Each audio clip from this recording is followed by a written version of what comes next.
Hello दोस्तों, drama serial ए इश्क जुनून की आज 19वीं एपिसोड अपलोड हुई और बहुत ही इंटरेस्टिंग सीन देखने को मिले। तो चलते हैं रिव्यू की तरफ, लेकिन उससे पहले प्लीज़ चैनल को सब्सक्राइब कर दें और लाइक का बटन दबा दें अगर आपको ये वीडियो पसंद आए।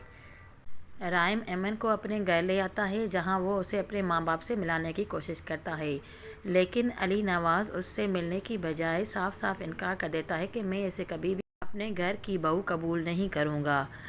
तो वहाँ पे खड़े राहिम के मामू ने उसे कहा कि प्लीज़ आप एमन को अपने साथ कमरे में लेके जाएं। राहिम एमन को लेके घर में इंटर होता है तो एमन को कुछ कुछ याद आने लगता है। उसे लगता है जैसे कि वो यहाँ पहले आ चुकी है या उसे कुछ याद आ रहा होता है।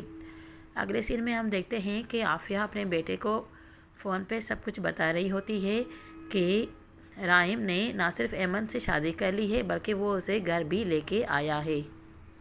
लेकिन अली नवाज़ की तबीयत ख़राब हो जाती है और वो अपने रूम में चले आते हैं। तो वहीं राहिम भी उनके पीछे आते हैं, लेकिन वो राहिम को हाथ के इशारे से बिल्कुल मना कर देते हैं कि मेरे करीब मत आना।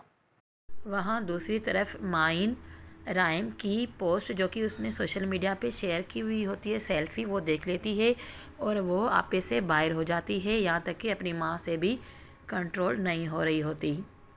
यहाँ एमन राइम को परेशान देखकर कहती है, आज से पहले हम बाप बेटी बदनाम हो रहे थे, लेकिन वाह क्या कुदरत का कानून है, अब तुम बाप बेटे परेशान हो रहे हो।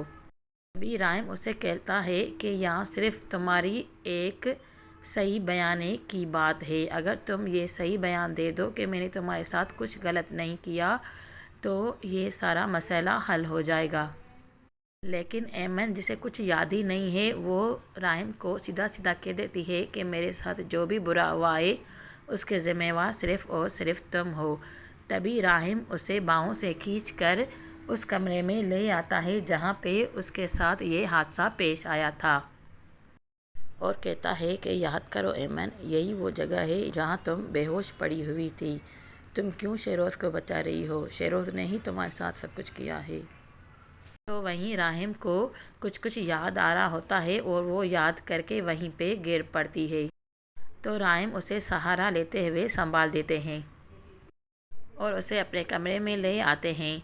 राहिम भी उसी कमरे में सोफ़े पर सो जाते हैं और वो सारी रात एमन का ख्याल रखते हैं। सुबह जैसे ही एमन उठती है और राहिम को अपने साथ एक ही कमरे में पाती है तो उसे बुरा लगता है। वो राहिम को कह देती है कि मैं तुम्हारे साथ एक ही कमरे में नहीं रह सकती।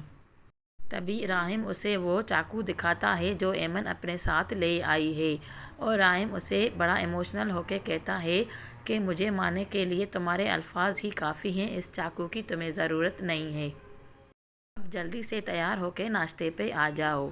तैयार होने के बाद जैसे ही एमन नाश्ते की टेबल पे आके बैठती है तो आफिया उस पे ताना लगाती है कि क्या अब ये भी हमारे साथ नाश्ता करेगी। ये बात एमन को बहुत बुरी लगती है तो वो यूं ही टेबल से उठने की कोशिश करती है, लेकिन राहिम उसका हाथ पकड़ के उसे बिठाने की कोशिश करता है और वो बैठ भी जाती है।